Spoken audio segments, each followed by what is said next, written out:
ಮಾಮ್ಕೋಸ್ನ ಆಡಳಿತ ಮಂಡಳಿ ಚುನಾವಣೆ ಅತ್ಯಂತ ಯಶಸ್ವಿಯಾಗಿ ಷೇರುದಾರರ ಸಹಕಾರ ಮತ್ತು ಆರೈಕೆಯಿಂದ ಸಹಕಾರ ಭಾರತಿ ತಂಡ ಅತ್ಯಂತ ಹೆಚ್ಚಿನ ಸಂಖ್ಯೆಯಲ್ಲಿ ಮತವನ್ನ ಪಡೆದು ಪುನಃ ಮಾಮ್ಕೋಸ್ ಆಡಳಿತದ ಚುಕ್ಕಾಣಿಯನ್ನ ಹಿಡಿದುಕೊಂಡಿದೆ ಎಂದು ಸಹಕಾರ ಭಾರತಿ ಜಿಲ್ಲಾಧ್ಯಕ್ಷ ಮಹೇಶ್ ಎಚ್.ಎಸ್. ಹುಲ್ಕುಳಿ ಹೇಳಿದ್ದಾರೆ. ನಮ್ಮ ಗೆಲುವಿಗೆ ಶ್ರಮಿಸಿದ ಸಹಕಾರ ಭಾರತಿ ಮತ್ತು ಸಂಘಟನೆಯ ಪ್ರಮುಖರು, ಎಲ್ಲ ಕಾರ್ಯಕರ್ತರು ಹಾಗೂ ಮಾಮ್ಕೋಸ್ನ ಷೇರುದಾರರಿಗೆ ಅನಂತ ಧನ್ಯವಾದಗಳನ್ನು ಹೇಳಲು ಇಚ್ಛಿಸುತ್ತೇನೆ ಎಂದಿದ್ದಾರೆ. ಈ ಚುನಾವಣೆಯನ್ನ ಯಶಸ್ವಿಯಾಗಿ ನಡೆಸಲು ಸಲಹೆ ಮತ್ತು ಸಹಕಾರವನ್ನು ನೀಡಿದ ಜಿಲ್ಲಾಧಿಕಾರಿ ಗುರುದತ್ ಹೆಗಡೆ ಹಾಗೂ ರಿಟರ್ನಿಂಗ್ ಅಧಿಕಾರಿಗಳಾದ ರವಿಚಂದ್ರ ನಾಯ್ಕ್, ಮೇಘನಾ ಆರ್, ಸಹಾಯಕ ರಿಟರ್ನಿಂಗ್ ಅಧಿಕಾರಿಗಳಾದ ಲಿಂಗರಾಜ್, ವ್ಯವಸ್ಥಾಪಕ ನಿರ್ದೇಶಕ ಶ್ರೀಕಾಂತ್ ಬರುವೆ ಹಾಗೂ ಸಿಬ್ಬಂದಿ ವರ್ಗದವರಿಗೆ ಮತ್ತು ರಕ್ಷಣಾ ಇಲಾಖೆಗೆ, ಚುನಾವಣಾ ಸಿಬ್ಬಂದಿಗೆ, ಪ್ರತ್ಯಕ್ಷ ಮತ್ತು ಪರೋಕ್ಷವಾಗಿ ಸಹಕರಿಸಿದ ಎಲ್ಲರಿಗೂ ಧನ್ಯವಾದಗಳು ಎಂದು ತಿಳಿಸಿದರು.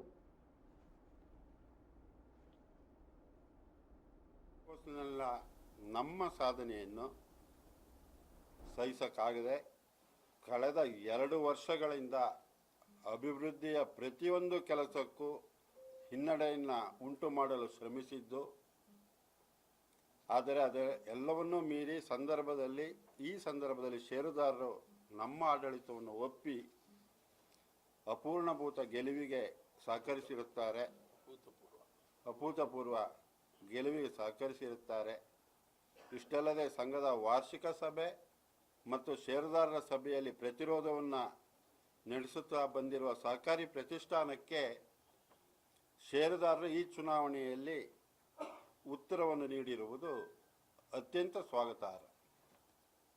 ಸಹಕಾರ ಭಾರತಿ ಈಗಾಗಲೇ ಆಶ್ವಾಸನೆ ನೀಡಿದಂತೆ ಎಲ್ಲ ಭರವಸೆಯನ್ನು ಈಡೇರಿಸುತ್ತಾ ಶ್ರಮಿಸುತ್ತಾ ಸಂಘದ ಸದಸ್ಯರ ಕ್ಷೇಮಾಭಿವೃದ್ಧಿಗೆ ಕಂಕಣಬದ್ಧವಾಗಿ ಇರುವುದನ್ನು ಪ್ರಾಮಾಣಿಕವಾಗಿ ಹೇಳಲು ಬಯಸುತ್ತೇನೆ. ಉತ್ತರವನ್ನು ನೀಡಿರುವುದು ಸ್ವಾಗತಾರ್ಹ. ನಮ್ಮ ಷೇರುದಾರರು ದಿನಾಂಕ 4/2 ಮಂಗಳವಾರ ನಡೆದಂಥ ಮ್ಯಾಮ್ಕೋಸ್ ಚುನಾವಣೆಯ ಸಂದರ್ಭದಲ್ಲಿ ಶಿವಮೊಗ್ಗ ಮತ್ತು ತೀರ್ಥಹಳ್ಳಿಯಲ್ಲಿ ದುರುದ್ದೇಶದಿಂದ ಸಹಕಾರ ಭಾರತಿ ಕರ್ನಾಟಕ ಹೆಸರಿನಲ್ಲಿ ಕರಪತ್ರವನ್ನು ಮುದ್ರಿಸಿ ಅದರಲ್ಲಿ ತಮ್ಮಗಳ ಅಭ್ಯರ್ಥಿಗಳ ಸಂಖ್ಯೆ ಮತ್ತು ಚಿಹ್ನೆಯನ್ನು ನೀಡಿ ಮತದಾರರ ದಿಕ್ಕು ತಪ್ಪಿಸುವ ಕೆಲಸ ಕೂಡ ನಿನ್ನೆ ಶಿವಮೊಗ್ಗದಲ್ಲಿ ನಡೆದಿದೆ. ಆದರೆ ಈ ಹತಾಶ ಭಾವದಿಂದ ಈ ಕೃತ್ಯ ನಡೆಸಿರುವುದು ಕೂಡ ಕಂಡುಬರುತ್ತದೆ. ಇದು ಅವರು ಚುನಾವಣೆಯಲ್ಲಿ ಸೋಲುವ ಸಂದರ್ಭದಲ್ಲಿ ಸಹಕಾರ ಭಾರತಿಯಿಂದ ನಮ್ಮದೇ ಆದ ಕರಪತ್ರವನ್ನು ಮತದಾರರಿಗೆ ನೀಡಿ ಆ ಮೂಲಕ ತಮ್ಮ ಮತವನ್ನು ಹೆಚ್ಚಿಸಿ ಗೆಲ್ಲುವಂಥ ಕುತಂತ್ರದ ಮಾರ್ಗವನ್ನು ಕೂಡ ಅನುಸರಿಸಿದ್ದಾರೆ. ಇದನ್ನು ಸಹಕಾರ ಭಾರತಿ ನಾವು ತೀವ್ರವಾಗಿ ಈ ಮಾಧ್ಯಮದ ಮೂಲಕ ಖಂಡಿಸ್ತೇವೆ. ಈ ವಿಷಯವನ್ನು ನಿನ್ನೆ ಒಟ್ಟು ಗೊಂದಲವನ್ನು ಸೃಷ್ಟಿಯನ್ನು ನಿರ್ಮಾಣ ಮಾಡುವಂತಹ ಈ ಸಂದರ್ಭವನ್ನು ಕೂಡ ನಾವು ಪೊಲೀಸ್ ಇಲಾಖೆಗೆ, ಜಿಲ್ಲಾಧಿಕಾರಿಗಳ ಗಮನಕ್ಕೂ ಕೂಡ ತಗೊಂಬಂದಿದ್ದೇವೆ. ಹಾಗೆ ವೈಯಕ್ತಿಕ ಹಿತಾಸಕ್ತಿಯಿಂದ ಮ್ಯಾಮ್ಕೋಸ್ ಆಡಳಿತವನ್ನು ನಡೆಸಲು ಇವರು ಮುಂದೆ ಬಂದಿದ್ದು, ಈ ಹಿಂದೆ ನಿಸ್ವಾರ್ಥವಾಗಿ ಈ ಸಂಸ್ಥೆಯನ್ನು ಸ್ಥಾಪಿಸಿ ಕಟ್ಟಿ ಬೆಳೆಸಿದ ಮಹನೀಯರಿಗೂ ಕೂಡ ಅಪಚಾರ ಎಸೀತಾ ಇದ್ದಾರೆ. ಹಣಬಲ, ಅಧಿಕಾರ ಬಲದಿಂದ ಇಂತಹ ಘನವೆತ್ತ ಸಂಸ್ಥೆಯನ್ನು ಹಾಳು ಮಾಡಲು ಷೇರುದಾರರು ನಿನ್ನೆಯ ದಿನ ಸಹಕಾರಿ ಪ್ರತಿಷ್ಠಾನಕ್ಕೆ ಕೊಟ್ಟ ಉತ್ತರವೇ ಸಾಕ್ಷಿಯಾಗ್ತದೆ. ತಾವು ಗಮನಿಸಬೇಕು, ಸರಿಸುಮಾರು 4,000 ಅಂತರದಿಂದ ಈ ಸಹಕಾರ ಭಾರತೀಯ ತಂಡವನ್ನು ಗೆಲ್ಲಿಸಿದ್ದಾರೆ. ಕಳೆದ 2 ವರ್ಷಗಳಿಂದನೂ ಕೂಡ ಅವರು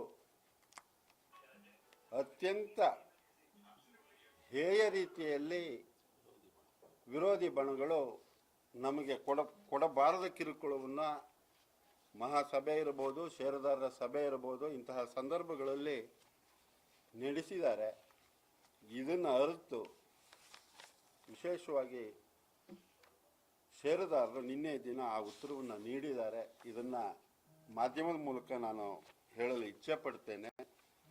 ಉದಾಹರಣೆಗೆ ನಿನ್ನೆ ಅವರು ನೀಡಿದ ಕರಪತ್ರವನ್ನು ತೋರಿಸ್ತೇವೆ. ಇದು ನಮ್ಮ ಸಹಕಾರ ಭಾರತೀಯ ನಮ್ಮ ಷೇರುದಾರರಿಗೆ ಕೊಡುವಂತಹ ಕರಪತ್ರ. ನಮ್ಮ ಮಾಡಿಸಿದ ಅಭ್ಯರ್ಥಿಗಳ ಚಿಹ್ನೆ ಅಂಕೆಯನ್ನು ಕಳೆದು ತಮ್ಮ ಅಭ್ಯರ್ಥಿಗಳ ಚಿಹ್ನೆ ಮತ್ತು ಅಂಕೆಯನ್ನು ಹಾಕಿ ಸಹಕಾರ ಭಾರತೀಯ ಹೆಸರನ್ನೇ ಹಾಕಿ ನಮ್ಮ ಷೇರುದಾರರ ದಿಕ್ಕು ತಪ್ಪಿಸುವಂತ ಹೇಯ ಕೃತ್ಯವನ್ನು ಮಾಡಿದ್ದಾರೆ. ಇದು ಖಂಡನೀಯ ಅಂತ ಹೇಳಿ ಮಾಧ್ಯಮದ ಮೂಲಕ ತಿಳಿಸಲು ಇಚ್ಛೆ ಪಡ್ತೇನೆ. ಒಟ್ಟು ಅಂತರಗಳನ್ನು ಕೂಡ ನಾನು ಈ ಸಂದರ್ಭದಲ್ಲಿ ತಮ್ಮ ಗಮನಕ್ಕೆ ತರಬೇಕಾಗ್ತದೆ.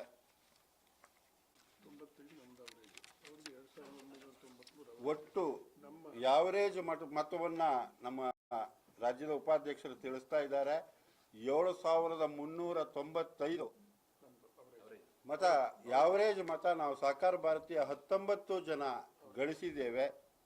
ಅವರ ಸರಿಸುಮಾರು ಯಾವರೇಜ್ 2,993 ಮತಗಳಾಗ್ತವೆ.